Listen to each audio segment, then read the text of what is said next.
Hello दोस्तों, आज की कहानी है बेताल पच्चीसी। इसमें 25 कहानियाँ हैं। हम पहले इसकी प्रस्तावना जानते हैं कि ये 25 कहानियाँ किस संदर्भ में सुनाई गई हैं। तो मैं शुरू करता हूँ। बहुत पुरानी बात है।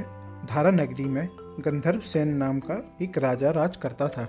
उसकी 4 पत्नियाँ थीं और उन 4 पत्नियों से उनके 6 लड़के थे। सबके सब बड़े ही चतुर और बलवान थे। संयोग से एक दिन राजा की मृत्यु हो जाती है। उनकी जगह बड़ा बेटा शंख गद्दी पर बैठता है। वो कुछ दिन तक राज्य करते हैं, लेकिन छोटे भाई विक्रम ने उन्हें मार डाला और वह अपने आप को राजा घोषित कर देते हैं। उसके बाद विक्रम का राज्य दिनों दिन बढ़ता गया और वह सारे जम्मू द्वीप का राजा बन बैठा। एक दिन उसके मन में आया कि उसे घूमकर सैर करनी चाहिए और जिन देशों का नाम उसने सुना है उन्हें देखना चाहिए। सो वह गद्दी अपने छोटे भाई भर्तहरि को सौंपकर योगी बन गया और घर छोड़कर निकल गए। उस नगर में एक ब्राह्मण तपस्या करता था। एक दिन देवता ने प्रसन्न होकर उसे एक फल दिया और कहा कि इसे जो भी खाएगा वह अमर हो जाएगा। ब्राह्मण ने वह फल लाकर अपनी स्त्री को दे दिया और देवता की बात कह सुनाई। ब्राह्मणी बोली, हम अमर होकर क्या करेंगे? हमेशा भीख मांगते रहेंगे, इससे तो मरना ही अच्छा है।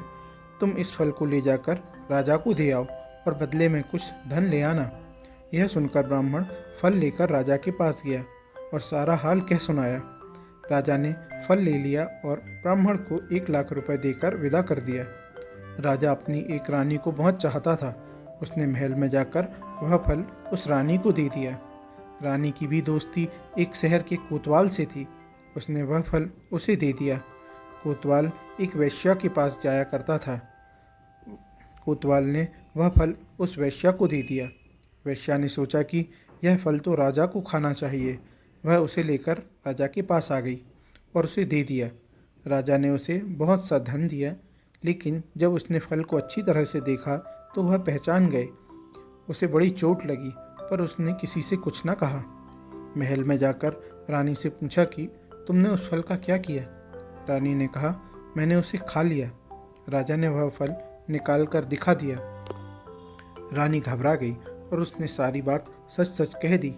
राजा ने पता लगाया तो उसे पूरी बात का ठीक ठीक मालूम हो गई। वह बहुत दुखी हुआ।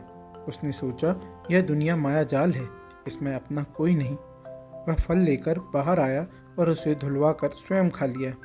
फिर राजपाट छोड़ योगी का भेष बनाकर जंगल में तपस्या करने के लिए चले गए। भर्तहरि के जंगल में चले जाने से विक्रम की गद्दी सूनी हो गई। जब राजा इंद्र को यह समाचार मिला तो उन्होंने एक देव को धारा नगरी की रखवाली के लिए भेज दिया। वह रात दिन वहीं रहने लगा। भर्तहरि के राजपाट छोड़कर वन में चले जाने की बात जब विक्रम को मालूम हुई तो वह लौटकर अपने देश आ गए। आधी रात का समय था। जब वह नगर में घुसने की कोशिश कर रहे थे तो देव ने उन्हें रोका।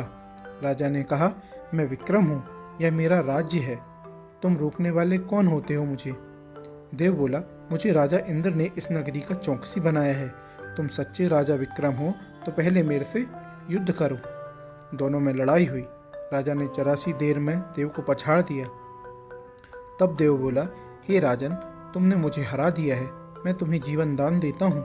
इसके बाद देव ने कहा, राजन, एक नगर और एक नक्षत्र में तुम 3 आदमी पैदा हुए थे। तुमने राजा के घर जन्म लिया था, दूसरे ने तेली के घर और तीसरे ने कुम्हार के घर। तुम यहाँ पर राज्य करते हो। तेली पाताल पर राज करता था। कुम्हार ने योग साध कर तेली को मारकर मसान में पिशाच बना सीरस के पेड़ से लटका दिया है। अब वह तुम्हें मारने की फिराक में है, उससे सावधान रहना। इतना कहकर देव चला गया और राजा महल में आ गए। राजा को वापस आया देख सबको बड़ी खुशी हुई। नगर में आनंद मनाया गया। राजा फिर राज करने लगे। एक दिन की बात है कि शांतिशील नाम का एक योगी राजा के पास दरबार में आया और उसे एक फल देकर चला गया। राजा को आशंका हुई कि देव ने जिस आदमी को बताया था कहीं यह वहीं तो नहीं है। यह सोच उसने फल नहीं खाया, भंडारी को दे दिया। योगी आता और राजा को एक फल देकर जाता था। संयोग से एक दिन राजा अपना अस्तबल देखने गया था। योगी वहीं पहुंच गए और फल राजा के हाथ में दे दिया। राजा ने उसे उछाला तो वह हाथ से छूटकर धरती पर जा गिरा।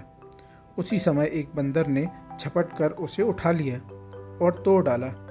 उसमें से एक लाल हीरा निकला, जिसकी चमक से सबकी आंखें चौंधिया गईं। राजा को बड़ा अचरज हुआ। उसने योगी से पूछा, आप यह लाल हीरा मुझे रोज क्यों दे जाते हैं? योगी ने जवाब दिया, महाराज, राजा, गुरु, ज्योतिषी, वैद्य और बेटी, इनके घर कभी भी खाली हाथ नहीं जाना चाहिए। राजा ने भंडारी को बुलाकर पीछे के सब फल मंगवाए। तोड़वाने पर सब में से एक एक लाल हीरा निकला। इतने लाल हीरे देखकर राजा को बड़ा हर्ष हुआ। उसने जौहरी को बुलवाकर उनका मूल्य पूछा। जौहरी बोला, महाराज, ये लाल हीरे इतने कीमती हैं कि इनका मूल करोड़ों रुपए में भी नहीं आंका जा सकता।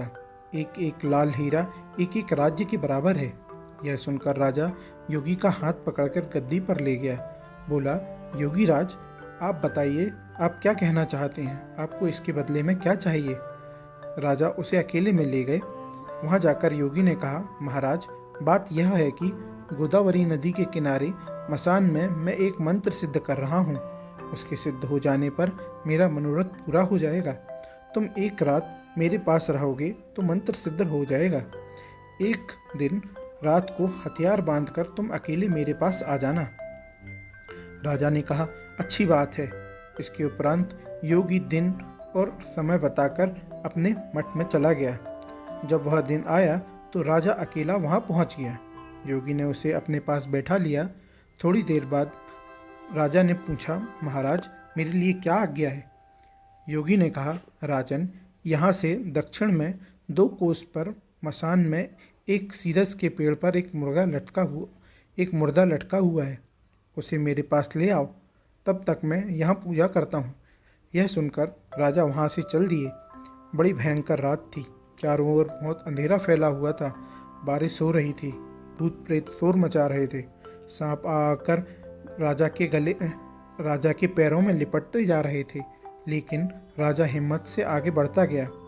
जब वह मसान में पहुंचा तो देखता क्या है कि शेर दहाड़ रहे हैं, हाथी चिढ़ा रहे हैं, भूत प्रेत आदमियों को मार रहे हैं। राजा बेधड़क चलता गया और सीरस के पेड़ पर मुर्दा सीरस के पेड़ के पास पहुंच गया। पेड़ जड़ से पत्तियों तक आग में दहक रहा था। राजा ने सोचा, हो ना हो यह वही योगी है जिसकी बात देव ने बताई थी। पेड़ पर रस्सी से बंधा मुर्दा लटक रहा था। राजा पेड़ पर चढ़ गया और तलवार से रस्सी काट दी। मुर्दा नीचे गिर पड़ा और दहाड़ मार मार कर रोने लगा।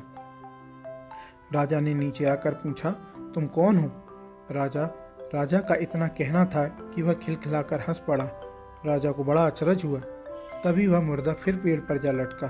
राजा फिर चढ़कर ऊपर गया और रस्सी काट मुर्दे को बगल में दबाकर नीचे आ गया। बोला, बता तू कौन है? वह चुप रहा। तब राजा ने उसे एक चादर में बांधा और योगी के पास ले चला। रास्ते में वह बोला, मैं बेताल हूँ, तू कौन है और मुझे कहाँ ले जा रहा है? राजा ने कहा, मेरा नाम विक्रम है, मैं धारा नगरी का राजा हूँ, तुझे योगी के पास ले जा रहा हूँ। बेताल बोला, मैं एक शर्त पर चलूँगा, अगर तू रास्ते में बोलेगा तो मैं लौट कर पेड़ पर जा लटकूँगा। राजा ने उसकी बात मान ली। फिर बेताल बोला, पंडित, चतुर और ज्ञानी, इनके दिन अच्छी अच्छी बातों में बीतते हैं, मूर्खों के कलह नींद में। अच्छा होगा कि हमारी राह भली बातों की चर्चा में बीत जाए। मैं तुझे एक कहानी सुनाता हूँ, ले सुन।